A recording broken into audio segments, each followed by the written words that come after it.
26 de setembro de 1968, no aristocrático Clube Atlético Paulistano, aqui em São Paulo, a Ford apresentava ao público aquele que viria a ser o seu maior sucesso de vendas no Brasil até hoje, passados mais de 40 anos, o Ford Corcel.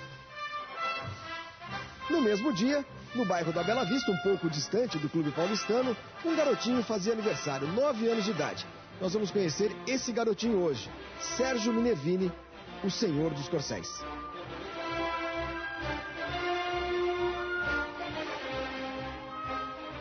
Bom, o Senhor dos Corcéis é um título que eu acabei pegando emprestado da revista Quatro Rodas Clássicos de alguns anos atrás, que apresentou ao Brasil essa figura incrível, o Sérgio Minervini, que é hoje o maior colecionador de corcéis do Brasil e o cara que mais conhece esse carro em todo o país. Como é que se iniciou essa sua paixão pelo corcel?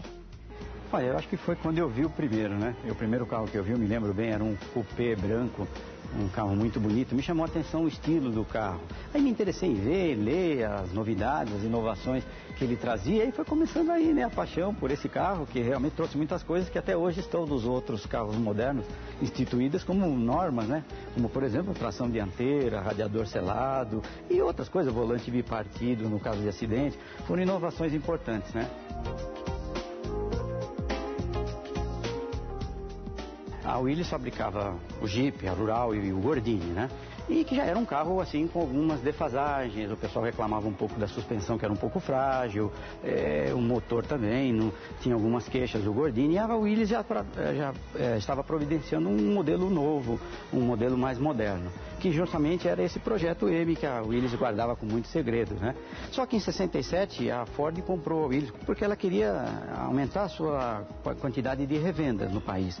E disso, como ela viu o projeto já adiantado, e era um carro com algumas inovações, um carro interessante, eles continuaram dando seguimento e em setembro de 68 a Ford lançou o Corcel, que era um 4-portas standard, o primeiro. Vamos ver o Gordini? Porque muita gente não sabe que o Gordini deu origem ao Corcel. Um projeto também da Renault, e o Corcel nada mais é do que um Renaultzinho, né? O Renault 12, que foi fabricado na França, também na Argentina, mas ele nasceu dessa coisinha aqui, ó. Esse é o Gordini, Renault Gordini, fabricado pela Willys. E a partir desse projeto, aliás, os primeiros motores de Corcel eram derivados desse motor também, desse carro, né, Sérgio? Na realidade, o primeiro carro desse que saiu era o Dauphine, que ele tinha um motor um pouco menos possante e tinha até 3 marchas só.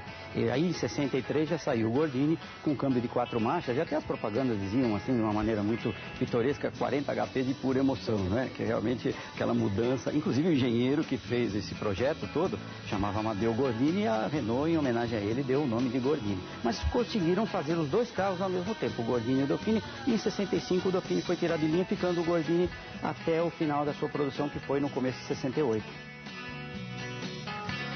Que ano que é esse, Sérgio? Esse é 1963. Vamos entrar no carro aqui, Anderson? Porque tem umas coisas muito engraçadas nesse carro. Buzina de cidade e de estrada, olha só. Na cidade, para não fazer muito barulho. E na estrada tem uma chavinha aqui, você muda. Demais, né? Bom, e do Gordini a gente vai pro Corcel, ou pros Corcéis. Aliás, é duro falar plural de nome de carro, mas enfim, são Corcéis e Belinas. Aqui a gente tem praticamente, Sérgio, na sua garagem, nesse seu galpão, uma amostra de toda a linha Corcel de 68 até 80 e... O último 86, que já é o Corcel 2. Vamos mostrar um por um aqui rapidamente, porque cada um tem uma história. Eu queria começar por esse aqui, ó. Esse aqui é um Corcel 69, esse luxo. É o primeiro modelo, você vê que ele vem com o V estampado no capô e o V que continua na grade, né? É um coupé? É um coupé. Esse modelo saiu em 69 e 70. 71 já teve umas mudanças na grade que nós vamos ver a seguir, né? Agora, esse carro não foi de qualquer um, não. Sabe de quem foi esse carro? Foi do marido da Hebe Camargo. É isso mesmo, Sérgio? É verdade, do senhor Décio Capone. Vejam que os vidros dele ainda tem o incentivo da Willys. Tinha muita mistura nesses símbolos, né? Esse carro vem com muitas peças francesas também. Esse carro tem um acabamento muito bonito, né? O acabamento é excepcional. A gente pode observar por dentro o acabamento com detalhes em madeira, né, Sérgio? E o vidro traseiro que abre. Isso é uma coisa muito rara em qualquer automóvel hoje em dia, que desce tudo. a Ford fez o Corcel com motor dianteiro, tração dianteira. O que isso significou para a indústria automobilística na época? Significou uma modernidade, um avanço, né? Porque o motor já fornecia tração para as rodas. Tanto é verdade que hoje todos os carros pequenos e médios têm tração dianteira com motor dianteiro. A economia de espaço é muito grande, não tem o diferencial, aquele túnel que passa por dentro dos carros. Pôde proporcionar um porta-mala muito maior para o automóvel. Você vê que o porta-mala do Corcel sempre foi muito bom, muito generoso. Olha só. O capricho do carro ou dos carros do Sérgio. Tapetinho original, macaco original de época. O pneu Step ainda é original. O pneu Step que veio de fábrica. É um faixa branca. Firestone campeão supremo com faixa branca. Que isso aí você não encontra nem no museu da Firestone.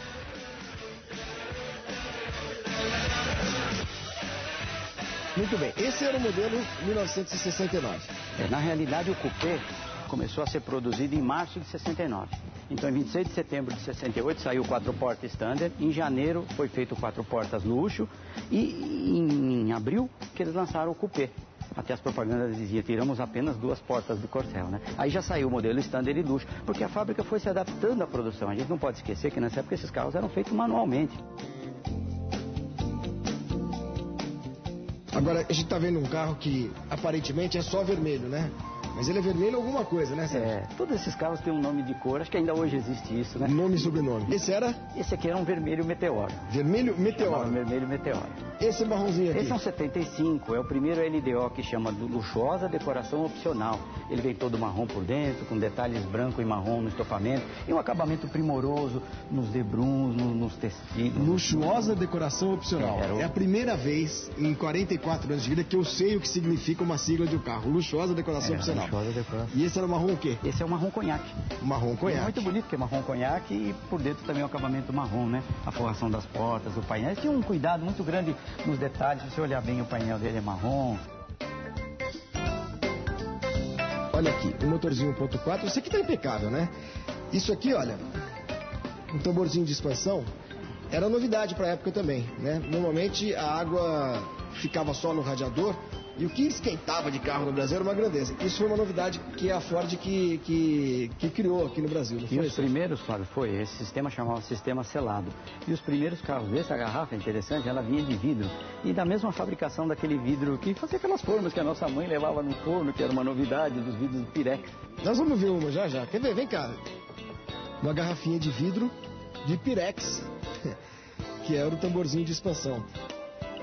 Desde 1970. Não quebrava esse negócio? Olha, tinha algumas queixas que ela quebrava, que ela até podia explodir. Isso é o que se queixava. Na prática a gente não via muito isso, não. Vamos aos nomes e sobrenomes, que isso é muito interessante. Aquele branquinho ali... Aquele é um branco, chama branco alpino. Não é uma homenagem ao frio, ao geleiro dos Alpes, né? Certo. Do lado dele, o vizinho... Esse também é um 75. Vermelho? Esse chama vermelho cádmio, né? Vermelho em homenagem cádmio. ao metal incandescente. Certo. Aqui, esse que eu considero o mais bonito da coleção. Esse é 70 também? Esse é 70. Você vê que ele é muito parecido com o 69, que as cores de 70 foram vivas. Tem um ano que acho que tem as cores mais bonitas. Essa se chama Ocre Monterrey. Ocre Monterrey.